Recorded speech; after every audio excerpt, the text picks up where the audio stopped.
All right, sports fans, welcome back. In my 2001 Chevy S10 4.3, and the alternator went out. And not fully out. It was actually on its way out. It was acting up, and one of the things that really kind of gave it away, if you look at my voltmeter like this, it should be at 14 straight up, which means that the alternator is charging the battery as the truck runs, right? That's what an alternator is supposed to do.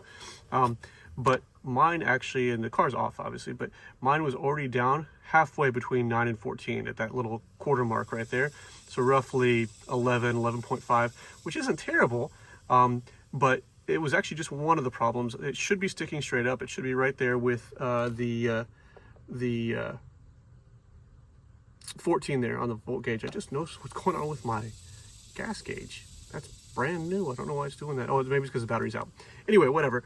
So yeah, so that's going on there. But I also noticed that when I went to fire the truck up, right, I turned the key and it would kind of, you could hear it try and crank, but it was almost like it was cranking straight out of the battery, which would be another indication that the alternator is not working, that it's not getting the cold cranking amps that it needs to really fire up. So there'd be a hesitation. It would do like this. It would be like a brief hesitation.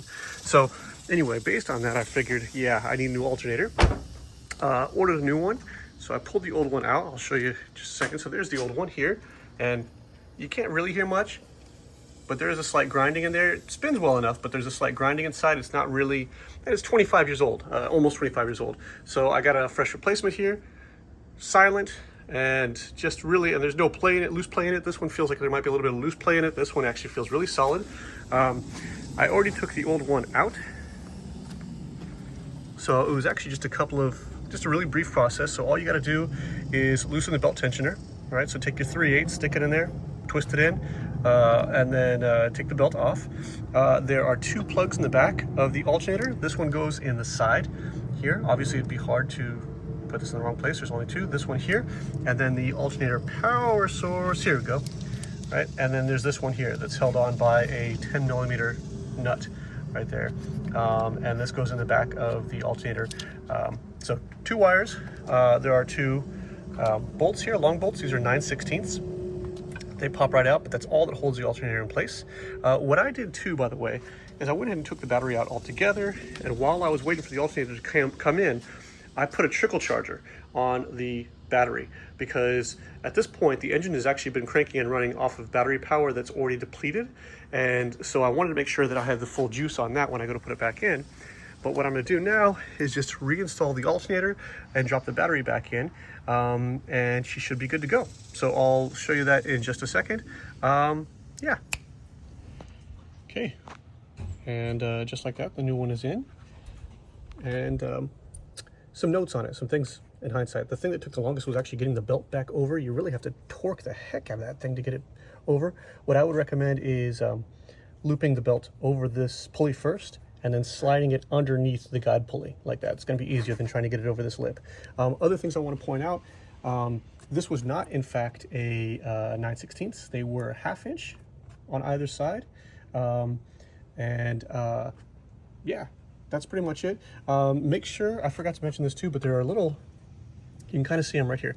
There are kind of split washers here that really keep this quite secure. When you go to take the old one out, it's going to fit really tightly in there, and the reason why is because the way they're seated in here. So once the old one comes out, what you need to do is take a mallet or something, a small hammer or whatever, and knock them outwards on either side. There's one on either one. So there's the two, there's the other screw there, you see, or bolt rather. On both of them, you'll need to knock them out ever so slightly, and you can kind of see there's a little tracer line right there where they used to sit, and then it tightened back in. So when you go to tighten them in, they will slide back in, but you need to pull the collar out, and they're actually beveled here, so they're not going to go all the way out. You can bang the heck out of them, they should stay in place, but you need to slide them a little bit, otherwise this new one's not going to fit in very well, or at all actually. So anyway, fired right up, the gauge pegged right at 14, and is actually slightly above 14, not much, but just a little bit. And so that seemed to be the problem. I think I got this one for like $100. So yeah, and it took me all of 10 minutes to do. As I said, the longest part was getting this belt back on.